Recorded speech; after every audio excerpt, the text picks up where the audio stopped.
പാവപ്പെട്ട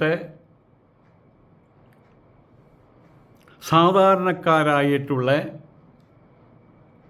വിശ്വാസികളുടെ സംശുദ്ധമായിട്ടുള്ള മനസ്സിനകത്ത് കയറി താനാക്കി തീർത്ത സിംഹാസനത്തിലിരുന്ന് തനിക്കായി ഉണ്ടാക്കിയ കിരീടവും വെച്ച് സുൽത്താനായിട്ട് വാഴുന്ന പാണക്കാട്.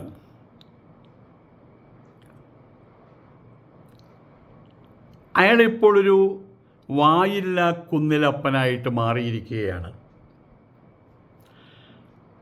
അതിന് കാരണങ്ങൾ പലതാണ്. ഒന്ന്, പേടി, പേടി, വായ തുറക്കാൻ പറ്റുന്നില്ല. 2,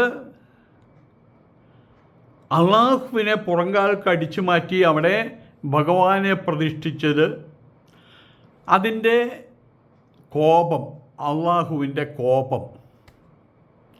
ഇത് രണ്ടുമായിട്ടിപ്പോൾ ഇയാളൊരു വായില്ല കുന്നിലപ്പനായിട്ട് മാറിയിരിക്കുക. ഉരിയാടാതെ മിണ്ടാതെ ജീവിക്കുന്ന ഒരു വായില്ല കുന്നിലപ്പൻ. മുസ്ലിങ്ങളോടൊക്കെ ഇയാൾ വലിയ ഗീർവാണം അടിക്കും, ഇയാളുടെ ഒപ്പമുള്ളവരും. സ്വർഗത്തിലേക്കുള്ള വിസ, സൗദിയിലേക്കുള്ള വിസയും ഹജ്ജിനുള്ള വിസയും അക്ബർ ട്രാവൽസ് ഉണ്ട് കോഴിക്കോട്. അങ്ങനെ പലതും ഉണ്ട്. പക്ഷേ അക്ബർ ട്രാവൽസാണ് മുന്തി നിൽക്കുന്നതെന്നാണ് ഞാൻ അറിഞ്ഞിട്ടുള്ളത്. അവരാണ് അവിടേക്കുള്ള വിസയൊക്കെ ശരിയാക്കി കൊടുക്കുക. അതിൻ്റെ ഫീസ്, സർവീസ് ചാർജ് കൊടുത്താൽ മതി.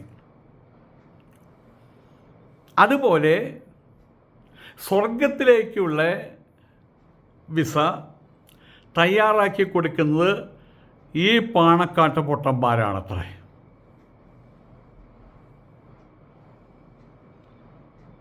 അവസാന കാലഘട്ടത്തിൽ വിചാരണയുണ്ട്.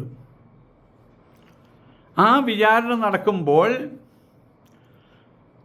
വിചാരണയുടെ രൂക്ഷമായിട്ടുള്ള ഭാവങ്ങൾ ഇവരുടെ മനസ്സിനെ തളർത്താതിരിക്കാൻ ഇവന്മാർ വിളിച്ചു പറയത്രേ, ഞാൻ വിളിച്ചു പറഞ്ഞോളാം, ഞാനിങ്ങ് തിരുവനന്തപുരത്തോട്ട് വിളിച്ചു പറഞ്ഞോളാം എന്ന് പറഞ്ഞ പോലെ അത് വിശ്വസിക്കാൻ കുറേ പാവങ്ങൾ.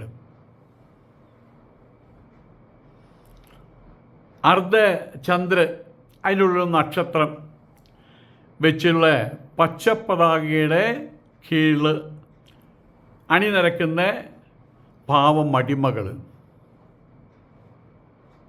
അവർ 1000 10,000 900 കണക്കിനുണ്ടെന്നാണ് പറയുന്നത്.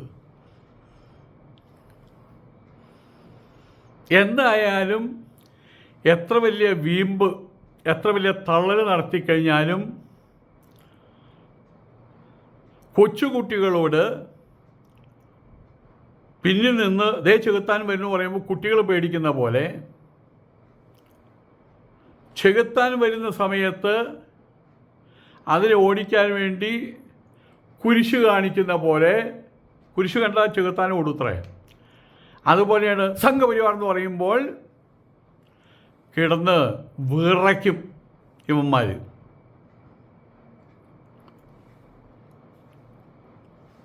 സംഘപരിവാറിൻ്റെ അജണ്ടയാണ് വരാൻ പോകുന്ന PM ശ്രീ എന്ന് നാഴികയ്ക്ക് 400 വട്ടം വിളിച്ചു പറഞ്ഞ് ഇവിടെയുള്ള സാധാരണ മുസ്ലിങ്ങളുടെ മനസ്സിൽ ആ ഒരു ബോധമുണ്ടാക്കി വെച്ച്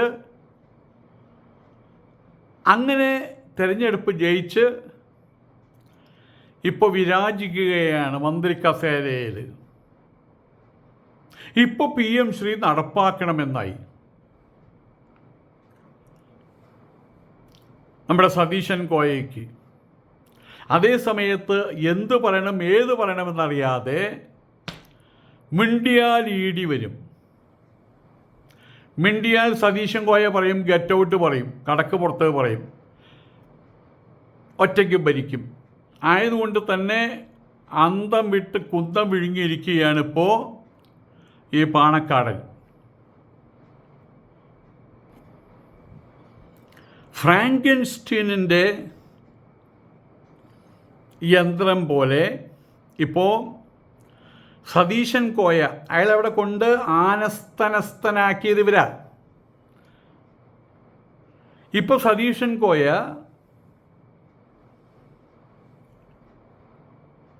അവരുടെ സ്രഷ്ടാക്കളെ തിരിഞ്ഞുകൊത്തുകയാണ്. ഭസ്മാസുരന് വരം കൊടുത്ത പോലെയായി. ശിവൻ വരം കൊടുത്തു, ആ ഭസ്മാസുരൻ ശിവൻ്റെ പുറകിലോടി, ശിവൻ്റെ തലയിൽ തൊടാൻ, ശിവനെ കൊല്ലാൻ. ഇപ്പോൾ സതീശൻ കോയയുടെ നിർദ്ദേശത്തെ മറികടന്ന് ഒന്നും ചെയ്യാൻ കഴിയാത്ത സാഹചര്യമാണ് ഈ പാണക്കാടന്മാർക്കും ലീഗോളികൾക്കും ഉള്ളത്. അങ്ങനെ എന്തെങ്കിലും പറഞ്ഞു കഴിഞ്ഞാൽ പിറ്റേ ദിവസം വാതിൽമ മുട്ടി കേൾക്കാം. ആരാ ആരാ ആരോർക്കടോ, ED ആണ്, എൻഫോഴ്സ്മെൻറ്റ് ഡയറക്ടറേറ്റ്, തുറക്കടോ വാതിൽ. മലപ്പുറത്തുള്ള ഇവരുടെ എല്ലാ സങ്കേതങ്ങളിലും കേൾക്കാം. ഇവരുടെ അക്കൗണ്ടുള്ള ബാങ്കുകളിലും കേൾക്കാം. ആയതുകൊണ്ട് പേടിച്ചരണ്ടിരിപ്പാണ്. ആയതിനാൽ ഇന്നത്തെ സാഹചര്യത്തിൽ ഒന്നും കണ്ടില്ല, ഒന്നും കേട്ടില്ല എന്നും വെച്ചിരിക്കുന്നതാണ് പാണക്കാടിന് നല്ലത്. കുറച്ച് അന്തസ്സും ആഭിയാത്യവും തറവാടിത്തവും നഷ്ടപ്പെട്ടു പോകുക, അത്രയല്ലേ ഉള്ളൂ. അതിലൊക്കെ വലുതല്ലേ 10 കൊല്ലത്തെ നഷ്ടം നികത്താൻ കിട്ടിയ അവസരം. അധികാരവും അതിൻ്റെ പേരിൽ കിട്ടുന്ന പണവും അത് കളഞ്ഞുകൊണ്ട് ഞങ്ങൾക്കൊരു അന്തസ്സും വേണ്ട, ആഭിയാത്യവും വേണ്ട, തറവാടിത്തവും വേണ്ട, അള്ളാഹുവും വേണ്ട, പ്രവാചനവും വേണ്ട, കാര്യം കഴിഞ്ഞില്ലേ. ഇവർക്ക് മറക്കാൻ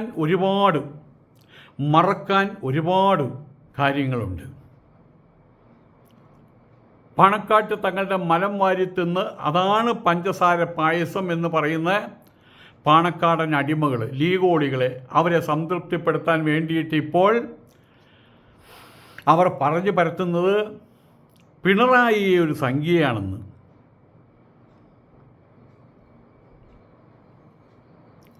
ഈ സതീശൻ കോയയാകട്ടെ ഞങ്ങളുടെ പോലെ ഒരു മതേതരവാദിയാണ് എന്ന്. PM ശ്രീയുടെ കാര്യം പറയുമ്പോൾ പാണക്കാടന്മാരും ലീഗോളികളും ഇപ്പോൾ പൊട്ടം കളിക്കുകയാണ്. അവരുടെ കൂട്ടത്തിലൊരു പൂക്കോട്ടൂരാനുണ്ട്, അബ്ദുസമ്മദ് പൂക്കോട്ടൂരാൻ. അയാൾ ഈ പ്രശ്നങ്ങൾ മുഴുവൻ മാറ്റിക്കളഞ്ഞു. PM ശ്രീയെക്കുറിച്ച് എന്താ അങ്ങേക്ക് പറയാനുള്ളത്? സൗദി തോറ്റു, കഷ്ടമായി. ഖത്തറിൽ നമ്മുടെ പയ്യനെ കളിപ്പിച്ചിട്ടില്ല ഇതുവരെ, കഷ്ടമായി. ഞങ്ങളതല്ല ചോദിച്ചു. PM ശ്രീയെക്കുറിച്ച് എന്താ നിങ്ങൾക്ക് പറയാനുള്ളത്? മെസ്സിയോടത്ര വരില്ല മറ്റാൾ, ഫുട്ബോളിൻ്റെ കാര്യമേ പറയാനുള്ളൂ. ഇത്രയാണെങ്കിലും ഫുട്ബോൾ കളി കാണാൻ പാടില്ല, അത് ഹറാമാണ് എന്ന് പറഞ്ഞ് അതിനെതിരെ വിഷം ചീറ്റുകയും ചെയ്യും. അതാണ് ആ കോയ. PM ശ്രീയെക്കുറിച്ച് ചോദിച്ചു കഴിഞ്ഞാൽ അതിൻ്റെ ഉത്തരം പിണറായി അന്ന് അങ്ങനെ ചെയ്തില്ലേ, അന്നിങ്ങനെ ചെയ്തില്ലേ, അതൊക്കെയാകും. പാലിന് വില കൂട്ടി സതീശൻ കോയ, മിണ്ടിയില്ല. വായില്ലാ കുന്നിനപ്പൻ മിണ്ടിയില്ല. പട്ടച്ചാരായത്തിൽ കുറച്ച് വെള്ളം ചേർത്ത് വില കുറച്ച് കൊടുക്കാൻ തീരുമാനമായി. ആദ്യം അങ്ങനെയാണ്. ഞങ്ങളുടെ നാട്ടിലൊരു മാഷുണ്ടായിരുന്നു, സ്കൂൾ മാഷാ. അയാൾ വലിയ കഥാപ്രസംഗക്കാരനൊക്കെയാണ്. പ്രസാദ് എന്നാണ് പേര്. അയാൾ തൻ്റെ ശിഷ്യന്മാരെ വരെ വിളിച്ചുകൊണ്ട് ചാര ഷാപ്പിൽ കൊണ്ട് അയാൾക്ക് കഴിക്കാനാ കൂട്ടത്തിൽ പറയും, കഴിച്ചോടാ കഴിച്ചോ, ഇതൊരു കുഴപ്പമൊന്നുമില്ല, അത് കുറച്ച് കഴിച്ചോ, ഒരു കുഴപ്പമില്ല, അത് സോഡ ചേർത്ത് കഴിച്ചോ, ഒരു കുഴപ്പമില്ല. അങ്ങനെ കുടിയന്മാരെ സൃഷ്ടിക്കലായിരുന്നു അയാളുടെ ഹോബി. അതുപോലെ കുടിയന്മാരുടെ എണ്ണം വർദ്ധിപ്പിക്കുക, ചെറുപ്പത്തിലേ പിടികൂടുക, ഹിറ്റ്ലർ പറഞ്ഞ പോലെ ചെറുപ്പത്തിലെ പിടികൂടിയിട്ട് ലഹരി കുറഞ്ഞ മദ്യം കഴിപ്പിക്കുക, വില കുറഞ്ഞ മദ്യം കഴിപ്പിക്കുക. അതൊരു പരിശീലനം കൊടുക്കില്ല. ആദ്യം ബിയറിൽ തുടങ്ങും, പിന്നെ സതീശൻ്റെ വീര്യം കുറഞ്ഞ് ബ്രാൻഡി, അങ്ങനെ പോകും. അവസാനം വീടിനും നാടിനും വേണ്ടാത്തവനായിട്ട് മുഴുക്കുടിയനായിട്ട് വല്ല ചാലിലും കിടന്ന് ചാവും. ഈ പാണക്കാടൻ്റെ തുണിയില്ലാത്തൊരു ചിത്രം, നഗ്നനായിട്ടൊരു ചിത്രത്തെക്കുറിച്ച് അതിനെ ചുറ്റിപ്പറ്റി പല വാർത്തകളും വന്നിരുന്നു. ആ ചിത്രം ഇപ്പോൾ സതീശൻ കോയയുടെ പക്കലുണ്ടെന്ന് ആണ് പറയുന്നത്. അങ്ങനെ സംശയിക്കേണ്ടിയിരിക്കുന്നു. അതുകൊണ്ടാണ് സതീശൻ്റെ മനം തിന്ന് ജീവിക്കാൻ പാണക്കാടനും ലീഗോളികളും തയ്യാറാകുന്നത്. ഇപ്പോൾ ഈ പാണക്കാടൻ്റെയും ലീഗോളികളുടെയും ഉറക്കം കെടുത്തുന്നത് 3 വസ്തുതകളാണ്. 1 വീടി, 2 ഈടി, 3 മോടി. ഈടിയും വീടിയും മോടിയും. ഇനി ഏത് തരത്തിൽ എങ്ങനെയെല്ലാം നട്ടല് വളച്ചാലും എന്തെല്ലാം തരം വൃത്തികേടുകൾ കാണിച്ചാലും അവർക്ക് ന്യായീകരണമുണ്ട്. എന്താണ് ഈ ന്യായീകരണം? ഞങ്ങൾ അള്ളാഹുവിൻ്റെ പേരിലൊന്നും സത്യപ്രതിജ്ഞ ചെയ്തിട്ടില്ലല്ലോ. ഞങ്ങളുടെ മുദ്രയായിട്ടുള്ള തൊപ്പി ഊരി വെച്ചിട്ടാണല്ലോ സത്യപ്രതിജ്ഞ ചെയ്തത്. ആയതുകൊണ്ട് ഭരിക്കുന്ന സമയത്ത് അതുമായിട്ട് ബന്ധപ്പെടാത്ത ഏത് തെമ്മാടിത്തരവും കാണിക്കാം. ഇതാണ് ഈ ന്യായീകരണം. ഏതായാലും പാലക്കാട് വാനൊലി നിലയം, ഇളങ്കൈ വാനൊലി നിലയം എന്ന് പറയുന്ന പോലെ പാണക്കാട് വാനൊലി നിലയം ഇപ്പോഴത്തെ ഭരണം കയറിയത് മുതൽ അവരുടെ പ്രക്ഷേപണം നിർത്തിവെച്ചിരിക്കുകയാണ്. ഇപ്പോൾ ആ മീറ്റർ റേഡിയോ തിരിച്ചു കഴിഞ്ഞാൽ ഒരു ശബ്ദം കേൾക്കാം, പീ, അത്രമാത്രം, വേറെ ഒന്നുമില്ല. കൂട്ടി. ഇനി ആ ഭരണം തവിടുപൊടിയാകുന്നത് വരെ ആ നിലയത്തിൽ നിന്നുള്ള പ്രക്ഷേപണം ഉണ്ടായിരിക്കുന്നതല്ല. ശരിക്കും പറയുമ്പോൾ നമ്മളൊക്കെ വിചാരിച്ച കുഞ്ഞാപ്പ വലിയ കുറുക്കനാണെന്ന് നമ്മൾ വിചാരിച്ചത്. കുഞ്ഞാപ്പ എന്ന കുറുക്കൻ്റെ വാപ്പക്കുറുക്കനാണ് ഈ പാണക്കാടൻ. അഭിനയിക്കുകയാണ് വായില്ലാ കുന്നിലപ്പനായിട്ട്.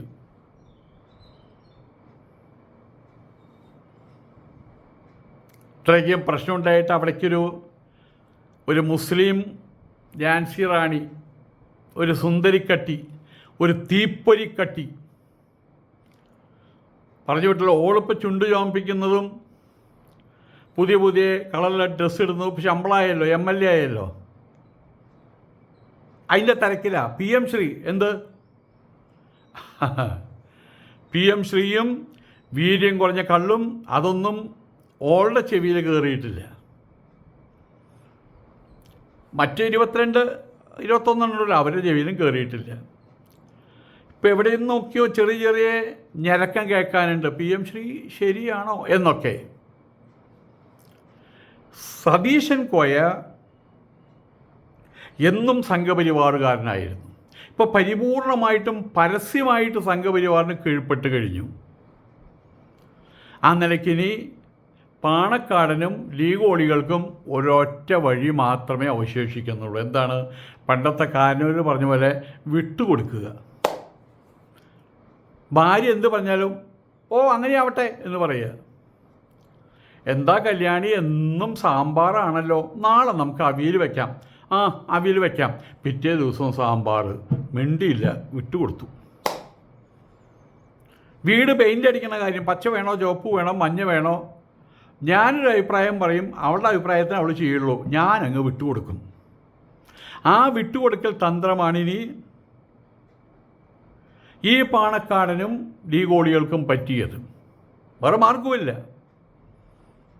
പിന്നെന്താ, ഭയങ്കരമായിട്ടുള്ള ദേഷ്യം വരുമ്പോൾ ഇന്നസെൻ്റ് ഏതൊരു സിനിമയിൽ പറഞ്ഞ പോലെ 2 പപ്പടം എടുത്ത് അങ്ങോട്ട് ഞാൻ കാച്ചും എന്ന് പറഞ്ഞ പോലെ കല്യാണരാമൻ സിനിമയിൽ സഹി കെടുമ്പോൾ ആഴ്ചയിൽ ഒരു ദിവസം ഒത്തുകൂടുക, കോഴി ബിരിയാണി ഉണ്ടാക്കുക, കോഴി ബിരിയാണി അല്ല, കോഴീൻ്റെ ബിരിയാണി, എന്നിട്ട് മൂക്കറ്റം കഴിക്കുക, പിരിഞ്ഞു പോവുക. അതിലപ്പുറം ഒന്നും ചിന്തിക്കാതിരിക്കുക. അതാണ് ബുദ്ധി. പുത്തിയല്ലോ പുത്തി. അതാണ് പാണക്കാടനും കൂട്ടരും ഇപ്പോൾ ചെയ്യുന്നതും. പല സ്ഥലങ്ങളിലും ബദിരനായിരിക്കുക, അന്ധനായിരിക്കുക, അതുമൊരു തന്ത്രമാണല്ലോ. ഇപ്പോൾ ഒന്നും മനസ്സിലായി. മതമല്ല പ്രശ്നം, മറിച്ച് പണമാണ് പ്രശ്നമെന്ന്. കടലിൽ പഴമെറിയുന്നൊരു പരിപാടിയുണ്ടല്ലോ. ആ കടലിൽ എറിയാനിരിക്കുന്ന നേന്ത്രപ്പഴം എടുത്ത് എല്ലാവരും കൂടി പാണക്കാടിൻ്റെ തൊള്ളയിൽ കുത്തി തിരികെ വെച്ച് അയാളൊരു വായില്ലാ കുന്നിലാപ്പനാക്കി മാറ്റിയിരിക്കുകയാണ്.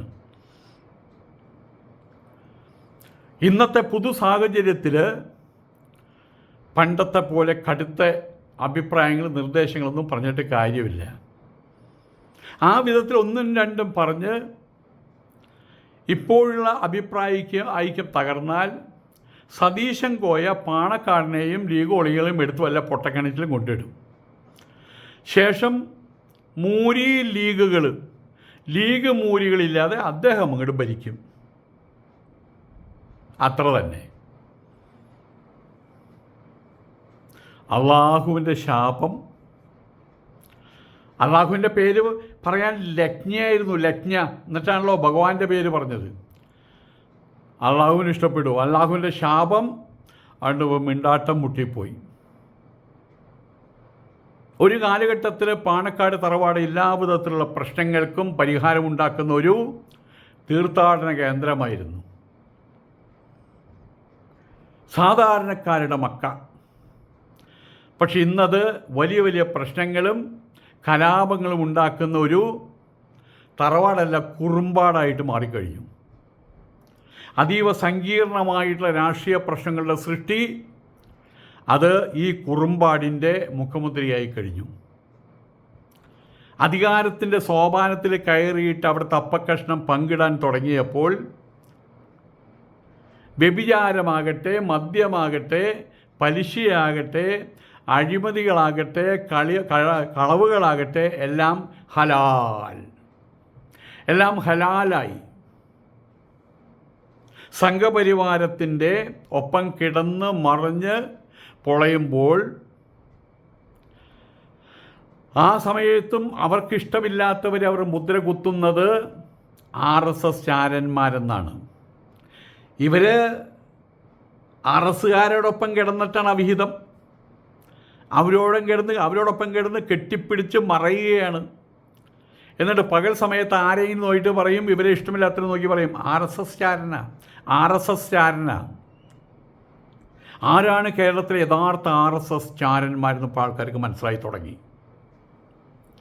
പാണക്കാടന്മാരും ലീഗോളികളും സത്യമായിട്ടും ഇന്നിപ്പോൾ മുസ്ലിം സമുദായത്തിന് വലിയൊരു ബാധ്യതയായിട്ട് മാറിയിരിക്കുകയാണ്.